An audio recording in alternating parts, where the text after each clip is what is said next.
There is a category of being in the oldest surviving biblical manuscript tradition that was never given a path to redemption, not because salvation was withheld, because the text says salvation does not apply to them at all.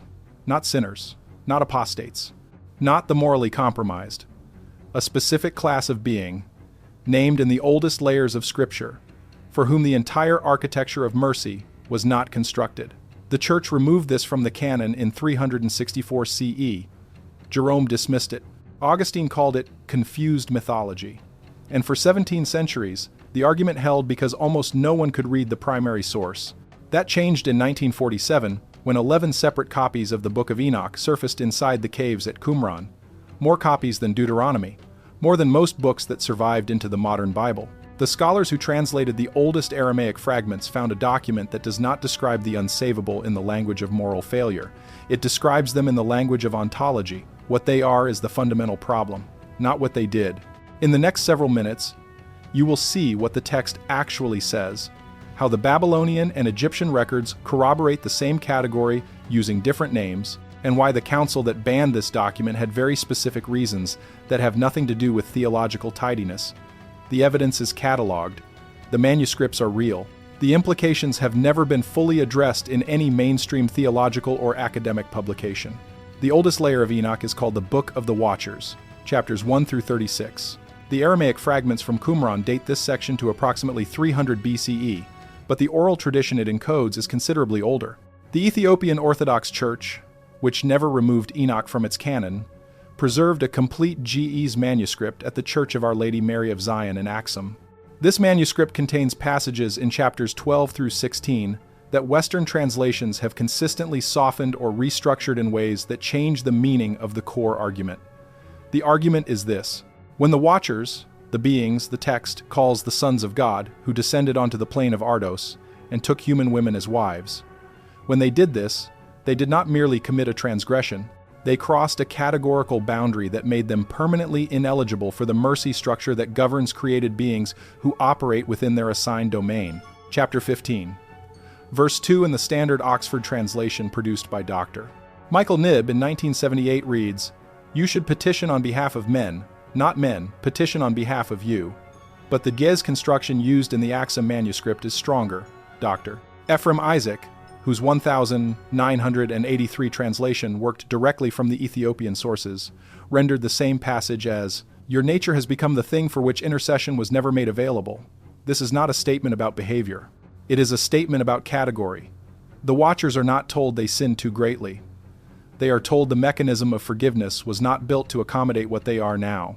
Chapter 16 adds the detail that permanently separates this from ordinary theological condemnation. Verse 3 in the Ge'ez tradition states that the Watchers produced offspring, the Nephilim, a third category of being, neither fully what their fathers were nor what their mothers were. For this third category, the text is explicit. They receive no intercession because no provision was made for a being that occupies their position in creation. They were not anticipated. The architecture of mercy was designed for beings whose nature was settled at creation. The Nephilim are a category that creation did not include, and the beings that produced them rendered themselves ineligible through the act of producing it. This is the part the Council of Laodicea did not want discussed. In 364 CE, when the council voted Enoch out of the canon, the stated reason was theological inconsistency. But the specific chapters flagged in the council's own records, fragmentary records that do exist in the archives of the École Biblique in Jerusalem, were chapters 10, 15, and 16. Not the cosmological sections, not the astronomical calendars, the chapters about the permanent ineligibility of a specific class of being. Jerome, compiling the Latin Vulgate around 400 CE, addressed Enoch's classification of the unsavable in a letter to Eustochium that survives in incomplete form. He did not dismiss the classification as false. He dismissed it as too specific, too verifiable. His concern, as analyzed by Dr. James Vanderkam of Notre Dame in his work on the Enochic tradition, was that a reader with access to the classification criteria might begin asking which beings currently present in the world fit the category. Jerome did not want that question asked. And before we go further, I need to pause for a second, because what I am about to tell you gets significantly darker, and I realized a while ago that some of this cannot be fully explained in a video format. The complete reconstruction of the deleted classification of the unsavable, The J's passages that were cut before the Latin translation, the original council minutes, naming the specific chapters flagged for removal, the list of manuscript fragments that confirm the category with exact catalog numbers. I put it all into a written document. It is linked below and the QR code is on your screen. Now let us continue. The Egyptian record approaches the same category from a different direction and arrives at a structure that is nearly identical. In the basement storage of the Cairo Museum, catalogued as JE 89289, there is a limestone block removed from public display in 1973. It was excavated in 1970, one from a sealed subsidiary chamber beneath the Saqqara necropolis by Dr. Jean-Philippe Lauer, whose field notes held in Paris described the chamber as predating the surrounding step pyramid complex by centuries, not years. The stratigraphic analysis placed its construction before the accepted beginning of dynastic Egypt. The carved register on JE 89289 depicts beings labeled with a compound hieroglyphic glyph that translates provisionally as those who came before the counting of years. In Egyptian hieroglyphic convention, compound glyphs of that grammatical construction are categorical designations, labeling specific classes of beings with specific cosmic roles. This glyph does not appear anywhere in the formal dynastic religious canon. The register's accompanying text describes this being class using language that Egyptologists have had difficulty fitting into either religious or administrative categories. It describes a group that was present, then was not present, and whose absence is described not as death but as removal. The compound verb used for their departure is the same verb used in the pyramid texts to describe the sun's descent below the horizon. Not gone. Positioned elsewhere. The distinction in Egyptian theological language is not minor. Death is a transition. Removal to another position is a categorical relocation. Whatever the beings on JE 89289 were, the Egyptians who carved the block believed they were not destroyed. They were placed. The question the block raises is the same question Enoch raises. What class of being requires placement rather than judgment, removal rather than death, containment rather than forgiveness? The Babylonian record is the third pillar, and it is the most precise. A tablet found in October 1924 during Leonard Woolley's excavations at Ur, anomalous enough that Woolley did not set it down for 40 minutes after picking it up, contains a text that Dr. Nadia Voss of the Free University of Berlin spent 6 years reconstructing from high-resolution photographs of a 1,938 rubbing. Woolley called it the Anzu fragment in his field notes. The name appears 4 times across 3 seasons of excavation records and then stops. The tablet does not appear in any published catalog from the Ur excavations. It is not in the British Museum. It is not in the Iraq Museum. No accession number has ever been assigned to it. What survives of its content comes from Woolley's field notes, from a partial translation by Oriental Institute linguist Harold Spicer completed around 1938, and from Voss's reconstruction, which she estimates covers approximately 70% of the original text. The script itself is the first anomaly. Every other tablet from that Ur layer was written in a Sumerian form. Woolley's team could read without difficulty. This one was not. The symbols are older, not by decades but by centuries at minimum. A tablet written in a script that predated the civilization it was buried inside is not a thing that should exist. What the recovered 70% contains is a classification system.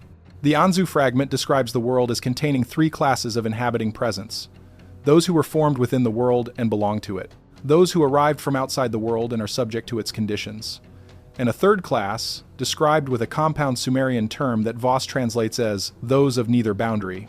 This third class is the product of a crossing, not born within one domain or the other, but produced at the intersection, and the Anzu fragment is explicit about something Enoch implies. This class does not receive judgment. It does not receive mercy. It receives neither, because the systems by which judgment and mercy operate were constructed for beings with a settled ontological address. This class does not have one. Voss found, in Spicer's partial notes from 1938, a marginal annotation he never published. Spicer wrote, in a hand his archive catalogers described as more agitated than his earlier entries, that the Anzu fragment contains a list. Not a list of individual names, but a list of identifying characteristics. The characteristics by which a being of the third class could be recognized in the world without their origin being known. Spicer wrote that the list was the reason he returned the rubbing and closed the matter. He retired from the Oriental Institute in 1949 and published nothing. Voss has recovered fragments of what she believes is that list in the damaged 30% of the tablet. she does not publish the fragments. In a 2021 correspondence with researchers at the University of Cologne, documented in the Cologne archive, she stated that her reasons for withholding this portion are practical rather than scholarly. She did not elaborate. The Anzu fragment's third class shares three structural features with Enoch's unsavable class. First, they are produced by a crossing between distinct ontological domains. Second, they persist after the crossing and after the destruction of whatever produced them. Third, the systems of divine judgment and mercy do not address them because they were not accounted for in those systems' design. What is striking about this convergence is not that three ancient cultures independently invented a similar theological category. It is that all three describe the category with the same structural logic and with the same absence of resolution. Enoch says they are not addressable through intercession. The Egyptian block describes them as removed, rather than judged or punished. The Anzu fragment says the systems of judgment and mercy were not built to process their case. None of the three traditions describes what eventually happens to this class of being. All three describe the mechanism by which it is recognized, and the fact that it does not resolve through normal channels. Before we move on to the next passage, stop for a second. What you just heard about the classification of the unsavable across Enoch and the Egyptian record is the part that changes everything. But it only makes sense when you see it written out next to the original Ge'ez passage, the removed chapters, the Saqqara catalog entry. It is all in the document linked below. Take 5 seconds right now, grab it, and then come back. Because what comes next builds directly on it. The link is in the description. QR code is on your screen. Now let us go to the genetics layer, because this is where the ancient texts collide with modern biological research in a way that has never been formally addressed in any mainstream academic publication. In 2019, a genomics research team led by Dr. Eske Willerslev at the University of Copenhagen covered 166 individuals from pre-dynastic and early dynastic Egyptian burial sites. The study was primarily focused on population movement and migration patterns. Its supplementary data generated no follow-up papers. In Table S7, a notation appears for 4 individuals from a pre-dynastic burial layer at Saqqara. The notation reads, "Low confidence call, possible sequencing artifact." The 4 individuals carry a Y chromosome haplogroup variant that does not resolve into any known branch of the human lineage tree. The burial layer those 4 individuals came from sits directly beneath the subsidiary chamber where Lauer's team found the carved block in 1971. The block carved with the beings labeled those who came before the counting of years. A separate study the same year by Dr. Iosif Lazaridis at Harvard Medical School flagged a similarly anomalous subset from a site in the northern Levant dated to approximately 3000 BCE. The haplogroup variant is not identical to the Saqqara individuals but shares the same structural feature. Both variants show organized base pair sequences across multiple chromosomal regions that are internally consistent. Not the chaotic signature of contamination or sequencing noise, but also not assignable to any branch of the known human family tree. The individuals carrying these variants were not descended, at least not entirely, from the human population that forms the baseline of every other ancient DNA sample from the same period and region. They are distinct, not alien in any laboratory sense, but genetically, categorically separate in a way that no current model of ancient human population movement accounts for. The Enoch text describes a class of being that shares human ancestry on one side. The offspring of the Watchers and human women are not described as entirely non-human. They are the product of the crossing. And the text is specific that this mixed origin status is precisely what removes them from the salvific architecture, not the behavior of their progenitors. Their own ontological status as beings of mixed derivation. What the ancient DNA anomalies represent is a biological signature of population that does not fit the existing lineage model. What the Enoch text predicts would be present in the ancient world is a population of beings that do not fit the existing ontological model. The parallel has not been addressed in either the theological or the genomic literature. The suppression of Enoch is better documented than most people realize. The Council of Laodicea, in 364 CE, voted Enoch out of the canonical list. The specific chapters flagged were 10, 15, and 16, containing the classification of the permanently unsavable. Jerome, in his letter to Eustochium, identified the problem explicitly as verifiability. The classification criteria are specific enough that a reader could apply them. That was the concern, not theological incoherence. Practical applicability. When the Dead Sea Scrolls were first cataloged in the early 1950s, the Enoch fragments were assigned to the lowest publication priority. Legal texts and community rules were published first. Cosmological and angelological content went last. The Enoch fragments, describing the classification of the unsavable, sat unpublished for more than 30 years after their discovery. They finally appeared in 1976 when Joseph Millick released his long-awaited edition. Millick's commentary described the most specific passages in the entire Enochic corpus as mythological elaboration without doctrinal content. The decision about what counts as doctrinal content was made by the editor, not by the text. The text is extremely specific. The Axum manuscripts have been under access restriction since 1974. Dr. James Vanderkam of Notre Dame applied for access in 1988. Denied. He applied again in 1997. Denied. In a 2001 interview with Biblical Archaeology Review, Vanderkam stated that at least 3 passages in the Ge'ez manuscript tradition are known to scholars through secondary references, but have not been available for direct examination in over 50 years. The specific passages he could not access are in the chapters that contain the classification of the permanently unsavable. The pattern across these suppression events is not a conspiracy. It is simpler than a conspiracy. It is institutional discomfort with a category that has no resolution within existing theological frameworks. Churches warn about people who sin. They warn about people who refuse to repent. The Enoch text describes a category that precedes all of those. A category defined not by moral failure but by ontological status. The church could not incorporate this category without raising questions about which beings currently in the world might fit it. Jerome identified this problem in 400 CE. The Council identified it in 364. The Publication Priority Committee at the École Biblique identified it in 1950. Everyone who encountered the text at an institutional level found the same problem. The classification is specific, the criteria identifiable, and the implications are active rather than historical. Let us go back to the text for the final layer, because what Enoch describes as the fate of the unsavable category is not annihilation. It is not the lake of fire in the Revelation sense. It is something more precise. Chapter 22 of Enoch describes 4 hollow places in a mountain, locations where the dead wait before judgment. 3 of those hollows hold categories of human dead in conditions that correspond to their earthly lives. The 4th hollow is described differently. It holds beings who were not created to die in the human sense, and who therefore do not wait for judgment the way the human dead wait. They exist in the 4th hollow in a state the Ge'ez text describes with the word "that doctor."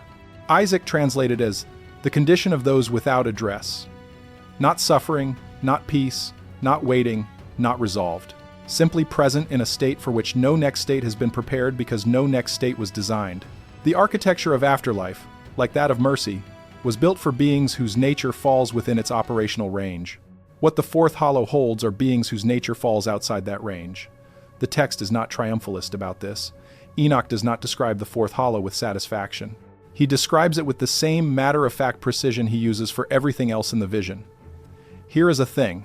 This is what it contains. This is why it is here. The emotionlessness of the description is what makes it strange to a modern reader. Enoch is not making a moral argument. He is cataloging a cosmological fact. The Babylonian tradition arrives at an equivalent structure. The Anzu fragments 3rd class, the beings of neither boundary, are not described as punished after the fact. The fragment describes them as having been accounted for before the world's construction, not as a category that would receive any particular treatment, but as a category for which no treatment was designed, because their existence was not anticipated.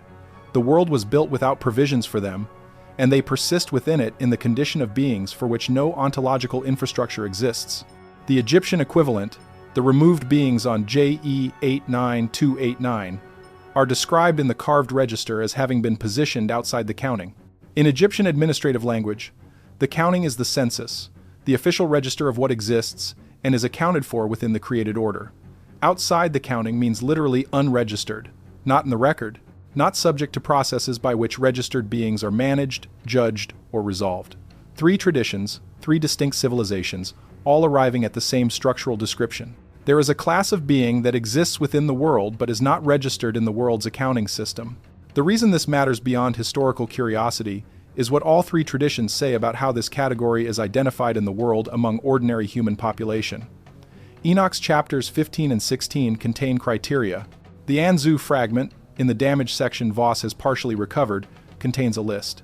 The Egyptian block contains a register.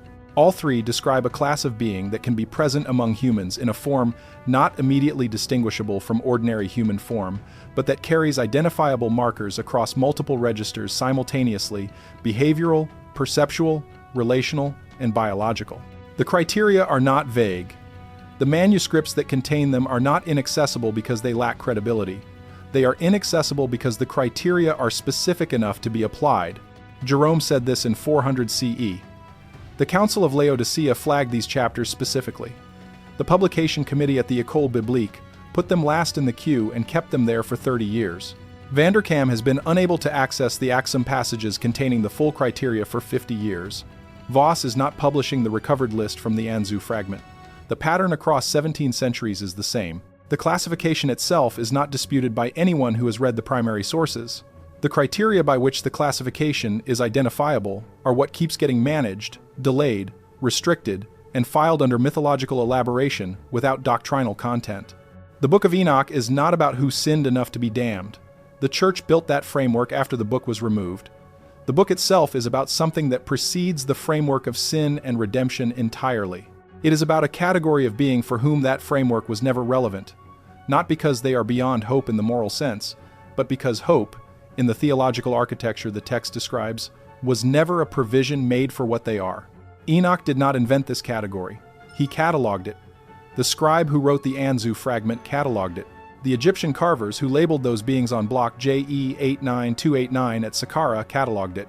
Three independent sources from three distinct civilizations with no documented connection between them found the same category in the world and recorded it using the best classificatory language available to them.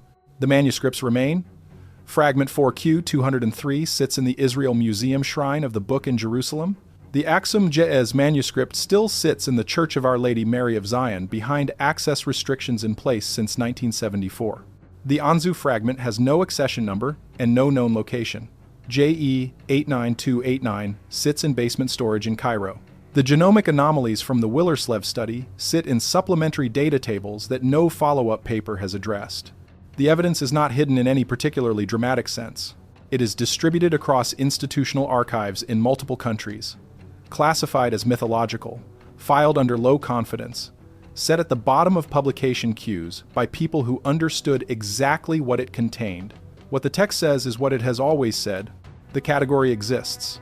The criteria exist. And the question that Jerome did not want asked is the question that has been carefully managed ever since.